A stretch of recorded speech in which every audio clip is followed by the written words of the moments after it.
Hello, my name is Gary Hurst. My presentation today for Recovery 101 is a multi generational discussion on mental illness as it applies to all ages. The silent or greatest generation, baby boomers, millennials, and generations X and Z.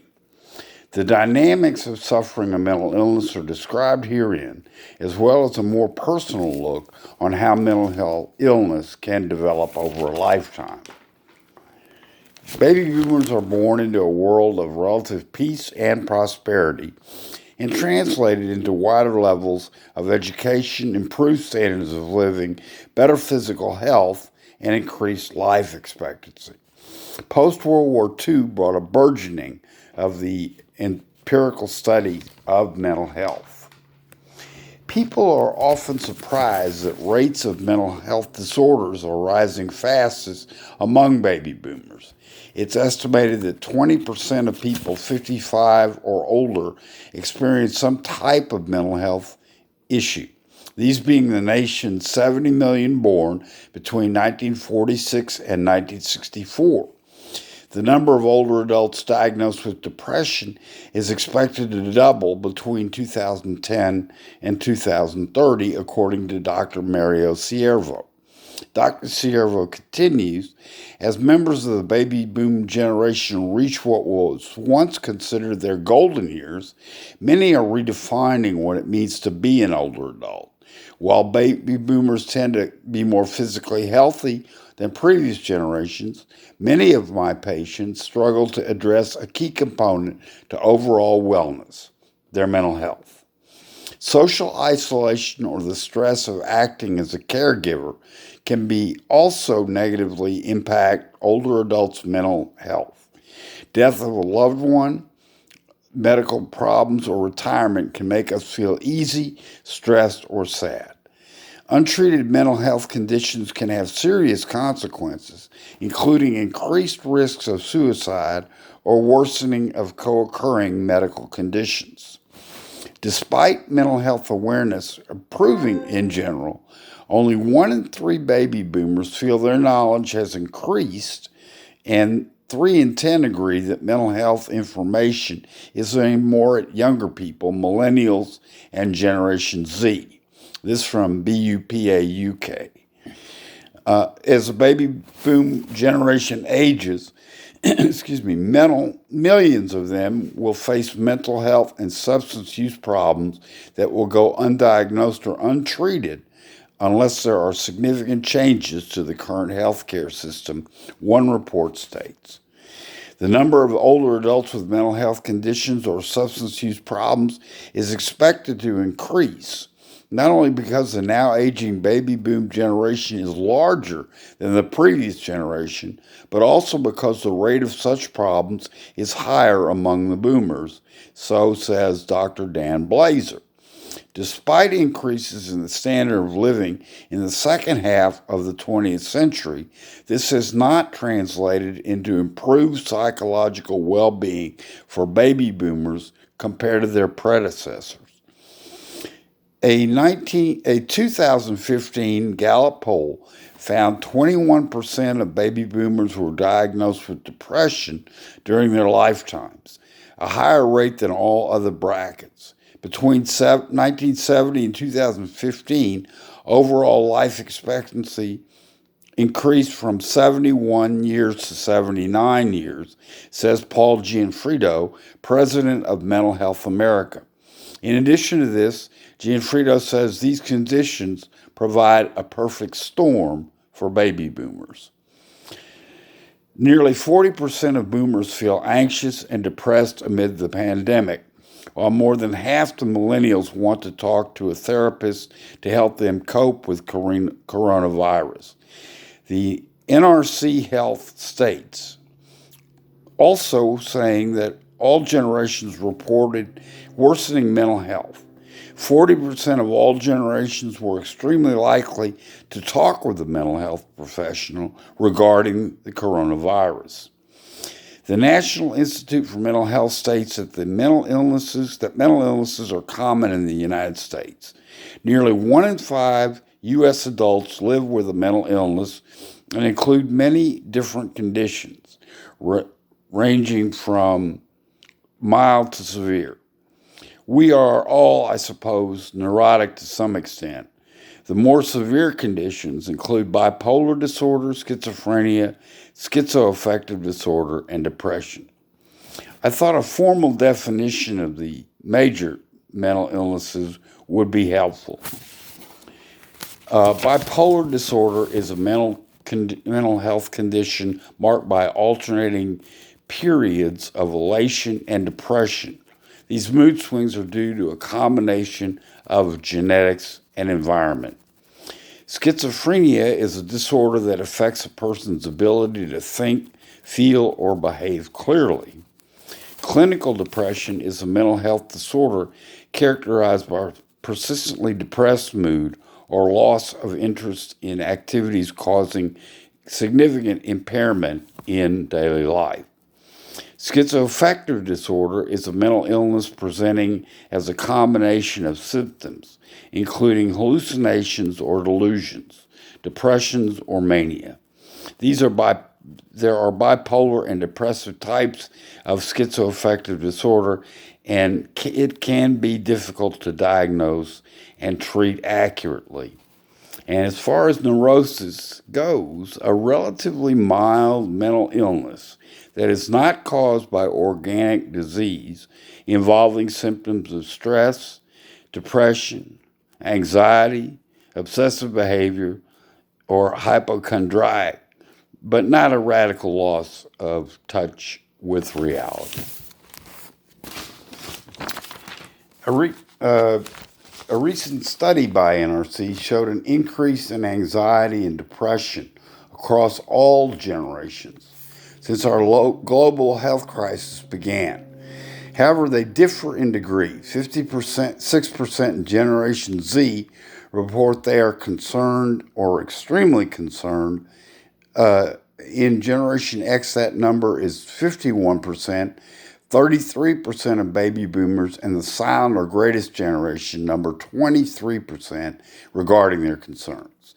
In 2019, among the 13.1 million U.S. adults with a serious mental illness, the National Institute on Mental Health defined mental health services as those having received inpatient treatment or counseling or have used prescription medication for problems with emotions, nerves, or mental health. In 2019, among the 13.1 million adults with a serious mental illness, 8.6 million, or 65.5%, received mental health treatment in the past year. More females with a serious mental illness, 70.5%, received mental health treatment than males, who received 56.5%. The percentage of young adults aged 18 to 25 years with serious mental illness receiving mental health treatment, that was 56.4% and was lower than adults with SMI aged 26 to 49 years, 65.1%, and aged 50 and older, 74.3%.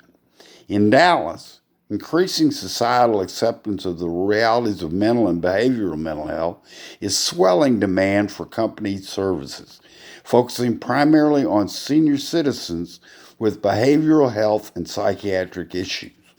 Dallas Business Journal. As boomers age, they find themselves coping with a numbing range of expected and unexpected midlife changes, including divorce, the death of parents, the diminishment of health and youth, as well as loss of jobs and homes.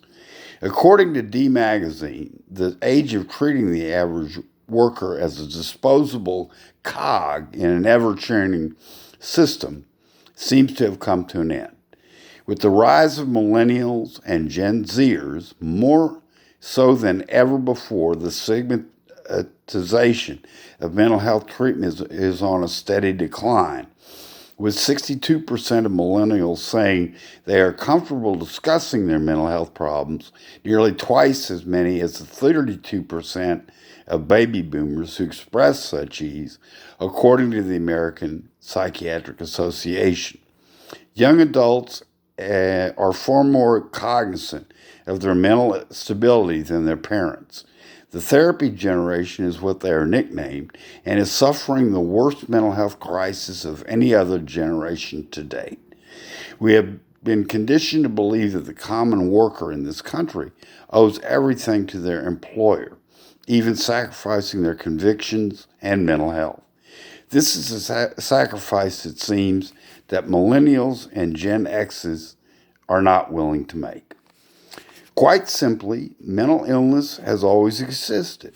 Depression plagued the ancient Greeks, schizophrenia was common in the Tudor dynasty, and anxiety has always run through families as a basic evolutionary maladaptation. The difference in today's youth is awareness, writes Emma, a student in Maine. She continues, as for the silent generation, to express emotional suffering was not the done thing, and the only treatment available was dangerous, that being insulin or electroshock therapy. What impact did this have on their children, the boomers, and the boomers? Looking at my own family, Emma's, I believe they created a second generation of silent sufferers. The silent generation, though, is not unkind or cowardly.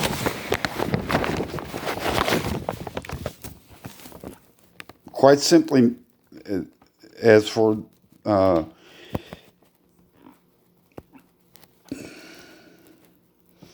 but they are rather uneducated to the nature of mental illness and the modern approach to treatment. Mental illness is not a problem of youth, says Emma, but a problem of humanity. As I hope with all my heart that people will listen up to our pleas to raise awareness and choose to widen their minds to a more compassionate future. So, the following is my story about my personal struggle with mental illness. It is my goal here to put a face with the quantitative information presented in this essay. It is a personal struggle, as I said, and I think bears putting a face on the quantitative. Hello and good day again. My name is Gary Hurst. I'm a Menominee volunteer and retiree. My nearly 50-year career of mental illness began during adolescence. Since my late teens, my life has been punctuated by numerous episodes, hospitalizations, clinical help, as well as jail. My mood swings have been so manifest that my thinking and behavior required professional intervention frequently. What kind of person had I become? Had I forfeited my future in my late teens before my life as an adult began? Would I ever be an equal partner in the community of people I loved, a member of society that was productive and constructive, or a normative sense and resource for well-being and success? The weight of these questions led me to a persistent depression. It was counterbalanced by intermittent mania that left a wake of disappointments in both work and play. It's difficult to pinpoint the genesis of my condition. I have been labeled schizophrenic, bipolar, and schizoaffective. I've been treated with medicines all my life, feeling as though I was a pharmacy for psychotropic and antipsychotic drugs. The events that shaped and triggered my episodes seem secondary to what is a broken brain. As opposed to lacking in willpower or character faults and important life traumas, my ability to explain myself in terms of a faulty neurology was a huge relief. My episodes were not so much my fault as it was my brain synapsing too much. I can count certain events that led me to understand myself and other people as well. Different times I had braced with difficulty the normal development and abnormal changes many adults experience. It was more than several years before I caught up with the evolution of psychiatric science of the mind as it relates to becoming a whole person. At 16 and in the middle of my sophomore year of high school, the Hearst family of 5 moved to New York, having been Dallasites our whole lives. The oldest boy of 3 siblings, a younger brother and sister, I was excited and had high expectations. We all did, as did the close extended family of ours in Texas. Mom had been sister president of Temple Emmanuel Dallas. Dad was a salesman and executive, and I was an honors student, hurdler, and leader of a rock and roll band. My brother and sister were both good students and eager to grow. All 5 of us anticipated a successful transition. I had begun to dabble in marijuana during the summer of love, 1967, and became more than dabbling as our move became more focused in 1968. I smoked cigarettes and pot daily. I quit sports, my grades suffered, and my choice of friends narrowed to fellow musicians inclined to the counterculture. Drugs were the pandemic of that period. The suburbs were infected with hard and soft drugs. Life magazine billed LSD as mind expanding. I didn't consider myself a hippie, but a musician. The thought of suffering a mental illness was absurd to me. As the Hearst settled into Scarsdale, irresponsibility became a dominant trait. I didn't have to answer to anyone, or if I did, I would soon enough be on my own. I had no real plan for my emancipation and graduated high school with a gentleman's C average. I knew I was in trouble, that formerly having been external, one parent or both being mad at me. But by my senior year of high school, I felt uncomfortable, worried, and unmotivated. I'd given up drugs and became active at the Young Men's Hebrew Association of Westchester County, where I participated in sensitivity training groups and touted the ill effects of drugs. Having had a couple of bummers on LSD, not only had my drug experience been bad, the bummer gene I was not quite conscious of had been dealt to me. I was hospitalized for the first time during my freshman year of college. It was a severe shock to me. I was not prepared for having to fend for myself in an environment of strange and unfriendly people. The suburbs had been safe, middle and upper middle class regarding values and proximity for success. I was in a setting unfamiliar and hostile. I was terrified. As a result, I was abrasive with people. I was depressed and angry. I lost my place with people who thought well of me, adopting a badge of self-righteous indignation to ward off what I expected to encounter as someone mentally ill. It was actually me that pushed people away. How would I be able to outgrow my insecurities and become confident and bold as others seemed to be? What had merely been bad grades as an indicator of failure was now a life bummer. I thought I had been deprived of the good life and was heartsick. My role was more tragic to me than it was almost everyone else. Not a good thing, this suffering of mental illness, and not a usual preferred destiny, but most of my life continued as a mature and growing self. I had yet to surrender my better instincts and was determined to get well and stay well. I bounced back and forth from living at home with my parents to roommates my age, whom I would share an apartment with. I continued college and worked. As rapidly as I thought my being sick had developed, I hoped I would just as quickly come out of it, pushing myself to excel. I dated and played guitar in addition to working in college. With my mindset being what it was, I loaded myself with what I thought were distractions from my mental perception of self. I had to stay with it and be relevant.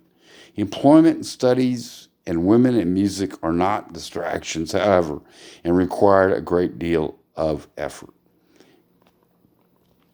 As I loaded myself up with unreasonable amounts of responsibilities and even pleasures, I couldn't manage myself effectively. What would tip me over into insanity was smoking a joint. One joint was what one of my psychiatrists said would make me sick. I heeded for a time and then would scoff later and have an episode. Every 2 months of downtime in hospital or recuperating, I would spend the better part of a year achieving a good situation, only to have another setback. It was as though good wasn't good enough. It was an awful sequence of events whose consequences I tried to minimize. I rationalized I was young and would get over it. I would excel in most of my endeavors and become my own victim of self-defeat. As often as I embraced what worked for most people as a calculus for success, I would screw up almost as often. I'm going to run out of time. Let me see if I can close this really. My life has been pre and post psychotic breaks. Now I see my life as pre and post heart attack, having hit below my emotional ground zero. I found on my own an independent living facility in North Dallas. It is a senior living facility of gracious residents and staff. Recognizing common sense and respecting again what is commonplace and good, I'm grateful and lucky to be alive. My goals are centered around enriching the lives of others as best I can, dwelling again on religious precepts and thoughtful engagement with others. Thank you. There is more to this, but I see by my clock, Dr. Guillory, that that's pretty much all I have time to do. I look forward to your comments. Thank you.